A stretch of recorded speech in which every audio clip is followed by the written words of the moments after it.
Hola, soy Estela de la Torre y quiero agradecerles por asistir y participar en esta iniciativa. Quiero agradecerles LAPRIM por su apertura para permitirnos a través de sus redes compartir nuestras experiencias para promover la investigación y la conservación de la biodiversidad en general y de los primates en particular.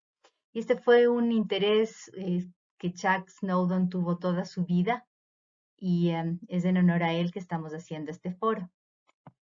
Yo soy profesora de la Universidad San Francisco de Quito y hago investigación y me interesa la conservación de los primates ecuatorianos. Soy parte del grupo de estudio de primates ecuatorianos y coordino este proyecto que le hemos llamado Bosques, Monos y Gente, sobre el que les quiero contar también ahora.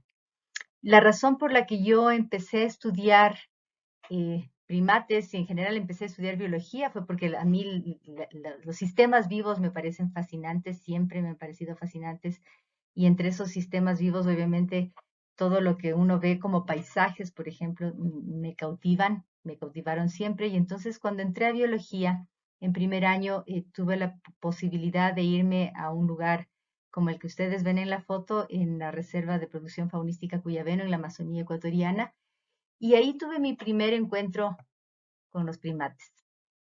Y al verles me vi reflejada. Y como a mí también me interesa mucho entenderme como persona, entender mi comportamiento, entender el comportamiento humano, entender algo más de nuestra evolución, los primates me parecieron una ventana a ese pasado, un túnel del tiempo, digamos así, una ventana al túnel del tiempo para precisamente entender mejor por qué somos lo que somos. Y así empecé a estudiarles. La primera especie que estudié fue la primera que vi, de hecho, en este viaje a Cuyabeno, que son los chichicos, ahora son del género Leontocebus, antes eran del género Saginus. Les vi precisamente haciéndose grooming, acicalándose como los seres humanos, y decidí estudiarles para lo que llamábamos en ese tiempo tesis de pregrado. Me fui un poco más de un año al Cuyabeno a estudiar algo de ecología, algo de comportamiento de estos monitos en estado silvestre. Y ahí tuve mi primera experiencia en investigación, era una investigación más descriptiva, pero evidentemente una de las cosas que aprendí es la importancia, entre otras cosas, de ser paciente, pero también de innovar y tratar de facilitarse la forma como se toman los datos. Y entonces, por ejemplo, en este caso creamos una red de cuadrantes que teníamos súper bien mapeados en una época en que no había GPS y que nos permitió precisamente delimitar, establecer las áreas de vida de varios de los grupos de esta especie, de la población de esta especie en ese sitio. Encontramos también que algunos de los grupos se reproducían 2 veces al año, lo cual también fue novedoso. Y entre otras cosas, esta investigación me permitió a mí también, me abrió las puertas para realizar mi doctorado, porque cuando estaba presentando precisamente los resultados de este estudio en un congreso, le conocí a Chuck y él me invitó finalmente, obviamente yo le pedí, pero me invitó a ser parte de su grupo de graduados y fui a Madison, Wisconsin, y ya con él, obviamente, aprendí a manejarme mejor en ciencia y aprendí también muchos principios éticos que ahora no solamente están siempre conmigo, pero también trato de transmitir a mis estudiantes. Y creo que la ética en investigación y en general en la vida es fundamental y eso es algo que le debo a Chuck siempre. Um, y entonces ya cuando estaba con Chuck, empecé a interesarme más en ciertos comportamientos de comunicación, que era una de las áreas en las que él estudiaba. Y algo que a mí me había llamado siempre la atención en los seres humanos es esta diversidad de lenguajes que tenemos, de dialectos que tenemos. Y entonces me puse a leer mucho, obviamente con la guía de él, sobre qué es lo que se sabía sobre una diversidad similar en comunicación vocal en otras especies. Y una de los estudios, de los temas de estudio que me llamó la atención, fueron los que se habían hecho con diferentes especies que vivían en hábitats diferentes, por ejemplo, aves que vivían en bosque versus áreas más abiertas, y que mostraban que la forma como se difunde el sonido en los diferentes hábitats de alguna manera había moldeado la estructura física de las vocalizaciones para facilitar, para mejorar, optimizar su transmisión en cada uno de esos hábitats. Entonces, em, lo que con Chuck decidimos hacer en ese entonces fue movernos desde esta comparación interespecífica de especies diferentes viviendo en ambientes diferentes a una comparación intraespecífica para evaluar en qué medida las diferencias en la acústica ambiental podrían estar relacionadas con diferencias en la estructura física de llamadas de una sola especie. Y para esto nos enfocamos en esta especie, los leoncillos, y yo quería hacer mi tesis obviamente acá de doctorado aquí en Ecuador. Los chichicos tenían áreas de vida muy grandes como para caracterizar la acústica de los hábitats. Los leoncillos eran perfectos porque tienen áreas de más o menos 1 hectárea. Y desde entonces me enamoré de ellos y empecé a estudiarles. Y entre otras cosas, obviamente necesitábamos trabajar con varios grupos de varias poblaciones para precisamente hacer eh, esta caracterización de las diferentes acústicas de los diferentes hábitats y ver en qué medida esto se relacionaba con posibles diferencias en la estructura de las llamadas. Y esto es algo que comenzamos, como les digo, comencé en el doctorado, pero continué después con Chuck. Y como resultado encontramos, de hecho, diferencias, encontramos la primera evidencia de dialectos en esta especie con estas dos llamadas, precisamente los trills y las j-calls. Aquí ustedes ven cómo varía la duración, el ancho de banda de estos dos tipos de llamadas. Y solo para que oigan, ese es un j-call de la población H, es hormiga, y este es de la población amazónico.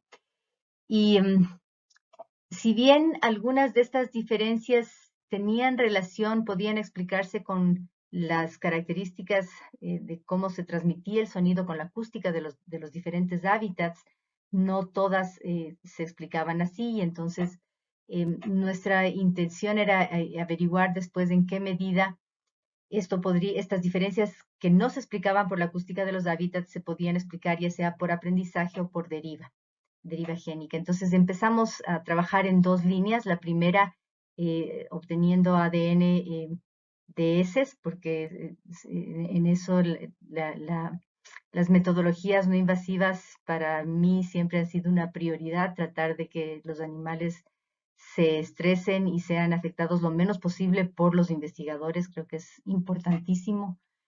Y por otro lado, también seguimos investigando algunos otros comportamientos que podrían también diferir entre poblaciones para tratar de sumar evidencia también al tema de aprendizaje. Y entre otras, el primer comportamiento después del comportamiento vocal en el que nos enfocamos fue el comportamiento de alimentación. Estos son monitos muy especialistas en dietas, se alimentan principalmente de exudados de unas pocas especies de plantas.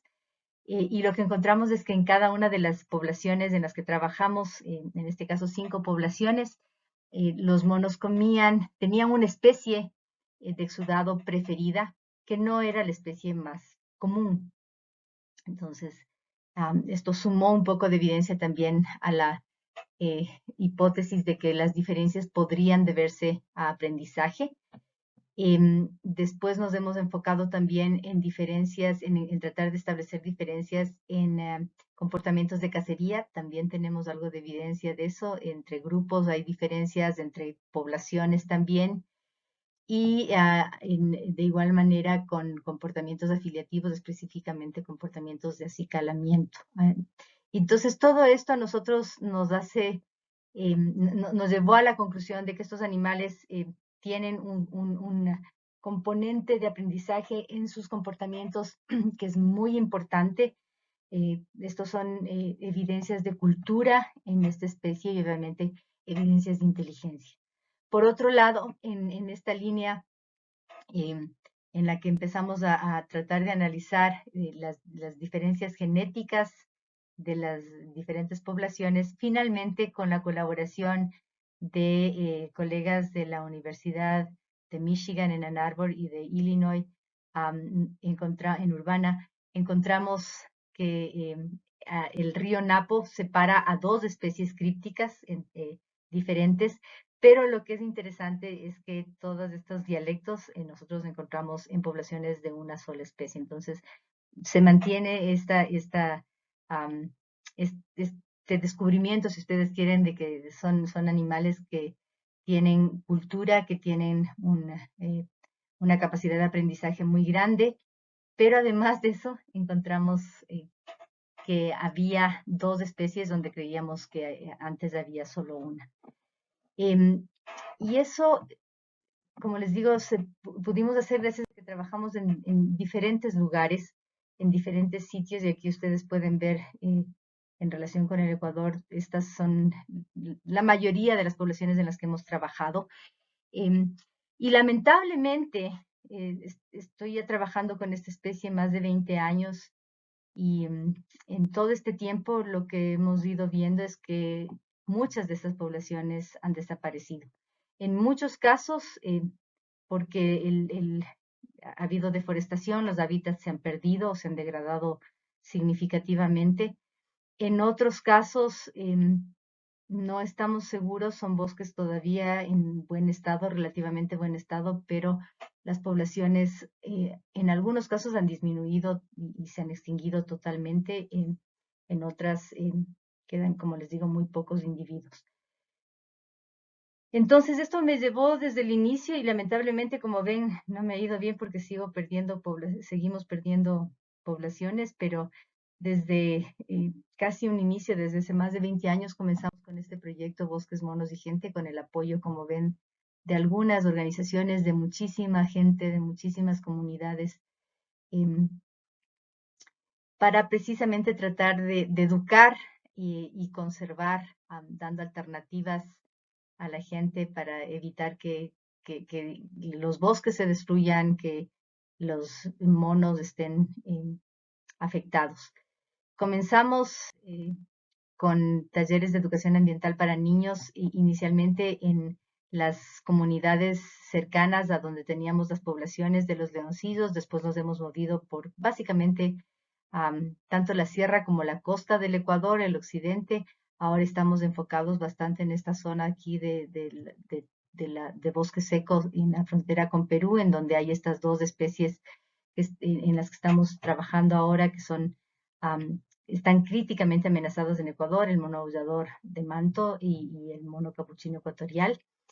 Y en general, los resultados que hemos tenido trabajando con niños son buenos, hay muchísima aceptación, muchísima recepción de los chicos y creemos cambios de conducta, pero en algún momento creímos que podríamos llegar a más y trabajar también con adultos, enfocándonos en este caso al trabajo con una nacionalidad que nos abrió sus puertas, la nacionalidad secoya, que es una minoría que está en el norte de la Amazonía ecuatoriana y en Perú. Em, y ahí nos esforzamos muchísimo. Este es un proyecto que obviamente se hizo con la gente secoya, en donde hemos sacado algunos productos, intentamos hacer algunas alternativas, desarrollar algunas alternativas de producción sostenibles, y finalmente decidimos dejar a los secoyas que sean ellos quienes lleven a cabo la continuación del proyecto, apoyándoles nosotros siempre. Pero como ven, nada de esto lamentablemente fue suficiente como para evitar que las poblaciones de leoncillos, al menos en esta zona, no se vieran afectadas. Hemos tenido reducciones drásticas y en algunos casos extinciones locales.